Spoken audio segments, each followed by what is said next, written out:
உங்களுக்கு next few மந்த்ஸ்க்கு வந்து உங்கள் உடல் நலத்தை வந்து சிறப்பாக வந்து பார்த்துக்கணுமா, அப்போது நீங்கள் தனியாக ஜிம்முக்கு போய் ஒர்க் அவுட் பண்ணுறதோ, தனியாக போயிட்டு ஒரு விஷயம் வந்து எஃபர்ட் எடுத்து பண்ணுறதையோ தாண்டி நீங்கள் டெய்லி பண்ணக்கூடிய விஷயத்திலே ஒரு எக்ஸசைஸ் மாதிரியும் நீங்கள் பண்ணிக்கலாம். அது என்னன்றதை உங்களுக்கு இந்த வீடியோவில் நான் தெளிவாக வந்து சொல்கிறேன். இந்த படிகளில் வந்து நீங்கள் ஏறி இறங்குறது வந்து பார்த்தீங்கன்னா அடிக்கடி நடக்கிறது, கண்களுக்கு பயிற்சி கொடுப்பது, கைகளை வந்து நீட்டி மடக்கிறது, மூச்சு பயிற்சி என ஏதாவது ஒரு உடற்பயிற்சியை வந்து தினமும் வந்து நீங்கள் செஞ்சுக்கிட்டே வாங்க. அது மட்டும் இல்லைங்க, தினைக்கும் வந்து ஒரு 5 முறை வந்து காய்கறிகள் மற்றும் பழங்களை வந்து கொஞ்சமாச்சு சாப்பிடுங்க. கொஞ்சம் கொஞ்சமாக ஒரே நேரத்தில் எப்படிமா அப்படி சாப்பிட்றதுன்னு பார்த்துக்காம ஒரு 3 நேரம் சாப்பிட்றதே ஒரு 4-5 மணி நேரம் வந்து அது 4 to 5 டைம்ஸ் வந்து கொஞ்சம் கொஞ்சமாக பிரித்து சாப்பிட்டா கூட தப்பு இல்லைங்க. பெரும்பாலானவை வந்து வேக வைக்காத காய்கறிகள், சில காய்கறிகள் பாதி வேக வைத்து உண்ணலாம். காய்கறி ஐட்டம்ஸில் வந்து பார்த்தீங்கன்னா ஃபுல்லாக வந்து பாயில் பண்ணிட்டோம்னா அந்த தண்ணியிலே வந்து ஃபுல்லாக அந்த சத்து போயிடும். அதனால ஒரு சில காய்கறிகளை வந்து என்ன பண்ணலாம்னா ஹாஃபாக வந்து பாயில் பண்ணி கூட சாப்பிட்றது உடம்புக்கு நல்லதாக வந்து சொல்லப்படுது. டீ இல்லைன்னா காஃபி, அப்புறம் புகைப்பிடித்தல், மது அருந்துதல், எதிர்மறை எண்ணங்கள் இது போன்றவை தயவு செஞ்சு வேண்டாங்க.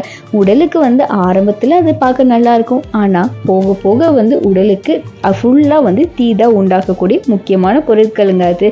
அதனால மோஸ்ட்லி வந்து டீ காஃபி குடித்தாதான் நிறைய பேருக்கு மைண்ட் ரெஃப்ரெஷ்மெண்ட்டாக இருக்கும். அதை கொஞ்சமாக எடுத்துக்கோங்க. தயவு செஞ்சு இந்த புகைப்பிடித்தல், மது அருந்துதல் இதெல்லாம் ஸ்டாப் பண்ணுறது முடிஞ்ச அளவுக்கு பாருங்க.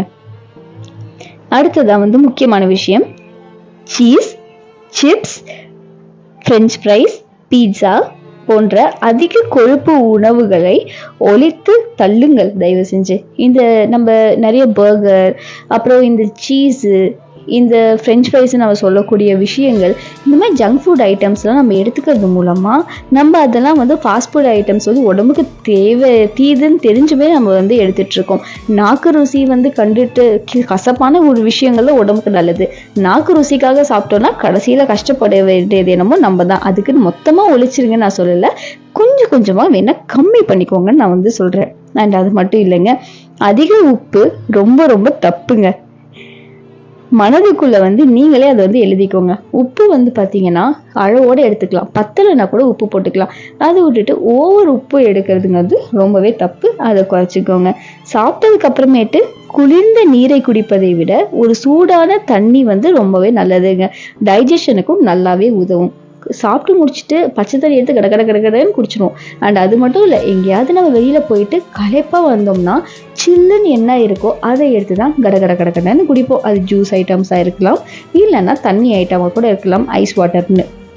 ஆனால் உண்மையாலுமே பார்த்தீங்கன்னா கோல்டு வாட்டர் விட ஹாட் வாட்டர் தான் உடம்பு வந்து சீக்கிரமாக குளிர்ச்சி படுத்துமா. ஆமாங்க, சுடுதண்ணியை நீங்கள் குடிச்சிங்கன்னா தான் உடம்பு வந்து அந்த டைமில் வந்து டக்குன்னு வந்து உங்களுக்கு இருக்கக்கூடிய அந்த ரொம்ப வந்து சோர்வாக இருக்கக்கூடியதை உங்களுக்கு ஒரு மாதிரி சில் பண்ணி உடலுக்கு வந்து நல்லாவே வந்து ஒரு வலி ஊட்டக்கூடிய விஷயமா வந்து சொல்லப்படுதுங்க.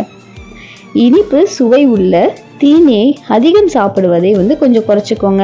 ரொம்பவே வந்து இனிப்பாக இருக்கக்கூடிய தீனிலாம் நமக்கு நாக்குக்கு ருசியாக இருக்கலாம், ஆனால் உடம்புக்கு அது ருசியாக இருக்குமா, உடம்புக்கு அது கரெக்டாக இருக்குமா? அதனால இனிப்பு பொருட்களை மோஸ்ட்லி எடுக்கிறத வந்து தவிர்த்துடுங்க. உடலுக்கு கால்சியம் கிடைக்கக்கூடிய உணவுகளை வந்து உண்ணுங்க. மேலும் காலை வெயிலுக்கு கொஞ்ச நேரம் உழவுங்க. ஸோ காலை வெயிலில் வந்து நம்ம போனோன்னா நமக்கு நிறைய பெனிஃபிட்ஸ் இருக்குங்க. காலை வெயிலில் கொஞ்சமாச்சு இந்த சன்பாத் எடுக்கிறாங்க அப்படின்றத வந்து ஆங்கிலத்தில் சொல்லுவாங்க. அந்த மாதிரி கொஞ்சம் காலை வெயிலில் வந்து கொஞ்சம் நடந்து பழகுங்க. தேவையான அளவு ஓய்வு, தூக்கம், மன அமைதி ஆகியவை மிகவும் அவசியம்.